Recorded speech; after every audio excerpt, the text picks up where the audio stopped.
Pemirsa, warga dan pedagang di pusat perkotaan di Merudu, Kecamatan Merudu, Kabupaten Pidi Jaya panik akibat sebuah kios terbakar hingga nyaris menghanguskan kantor kepala desa setempat.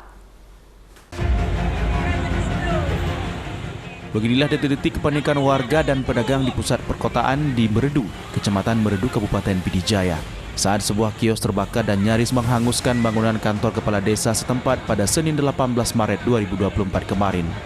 Ratusan warga dan pedagang berhamburan ke tengah jalan untuk melihat peristiwa kebakaran tersebut. Api diduga berasal dari kios berukuran 3 x 4 meter, di mana api terus membesar hingga sempat menyambar sebagian bangunan kantor kepala desa di sampingnya.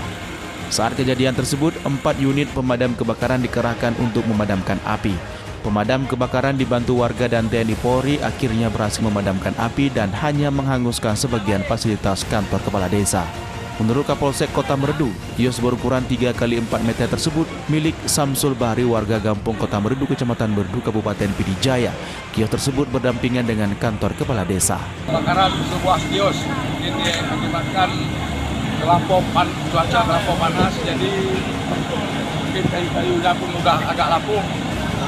Jam berapa jadi kejadiannya nih Pak Polsek? Baru setengah jam yang lewat. Setengah jam. Oke, ini kios apa itu bakar ini? Kios Lontong. lontong ya, rokok. Oke, ada korban jiwa Pak Polsek? Sementara tidak ada. BPBD Pidi Jaya mengerahkan semua armada damkar untuk memadamkan kobaran api yang terjadi sehingga kebakaran tidak meluas. Kendati tidak menimbulkan korban jiwa, pemilik kios mengaku mengalami kerugian sekitar 70 juta rupiah. Dari Kabupaten Pidi Jaya, Jamal Pangwa, iNews melaporkan.